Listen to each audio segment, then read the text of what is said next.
Thank you, Mr. Lamalfa. Recognize Ranking Member Huffman for 5 minutes. Thank you, Mr. Chairman, and thanks to the witnesses. Mr. Girton, it has been suggested that you sort of have a choice between listing and supporting the collaborative recovery efforts that everybody likes to see.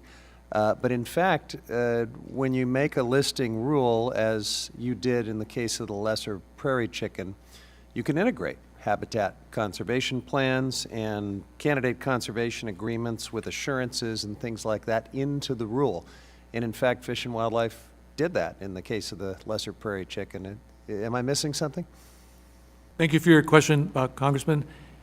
Yes, sir. When we listed the lesser prairie chicken, we designated 2 DPSs, a northern and a southern. The northern listing included a lot of flexibility in the form of a 4D rule under the Endangered Species Act, which allows us to offer flexibilities to our stakeholders on the landscape to go about working on their economic activities, whether it's grazing, farming, outdoor recreation. And so you pointed out a number of these tools, a number of these mechanisms that are in place that will allow us to support that ongoing work vital to America's economy while balancing that with the needs for this species that is on a downward spiral toward extinction if we don't take action now.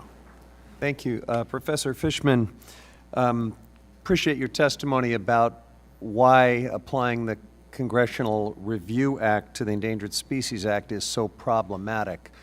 It's a blunt instrument no matter what subject matter you're using it for. It ties the hands of agencies to go back and do any kind of regulation in that same space. But why is that such a problem when it comes to science-based species management? If you could just turn your mic on and get a little closer. How's that? Okay.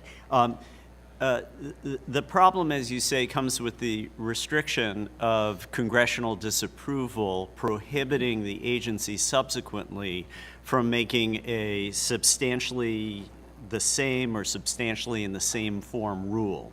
So that locks in the status quo as circumstances change on the ground and in the water. In addition to global change, local circumstances as a result of development, as a result of pathogens like white nose syndrome, often change situation very rapidly. And a species that may be doing fine right now might need new or different sorts of recovery elements. So if a species crashes or there's new science that would inform science-based wildlife management, passing a CRA would tie the hands of an agency and its ability to use that. That's my guess. Now, of course, courts have not yet ruled on this, but what the CRA says is that it prohibits subsequent regulation that is substantially the same as the rule that was disapproved of. And that's very much in contrast to a situation where there's an existing rule without a CRA, where an agency is actually required to revisit the status of the species every 5 years, and if circumstances warrant, update the listing. What about HJ Res 46, which reimposes the very narrow definition of habitat from the Trump administration? Why would locking that definition of habitat into ESA practice be so problematic? I think that's problematic because the 2020 habitat rule violates Congress's clear command in the Endangered Species Act to include within critical habitat that's unoccupied all areas that are essential for the conservation of the species without regard to the features that are currently or periodically present.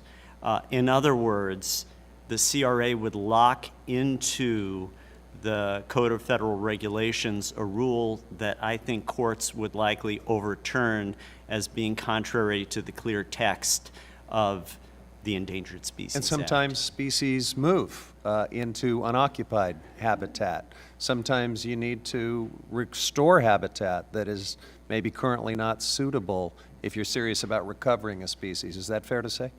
That is fair to say, and that's why the definition in the statute of critical habitat does not include the restriction on the presence of physical and biological features that it requires for current habitat in areas that are not occupied. Thank you, Professor. Yield back.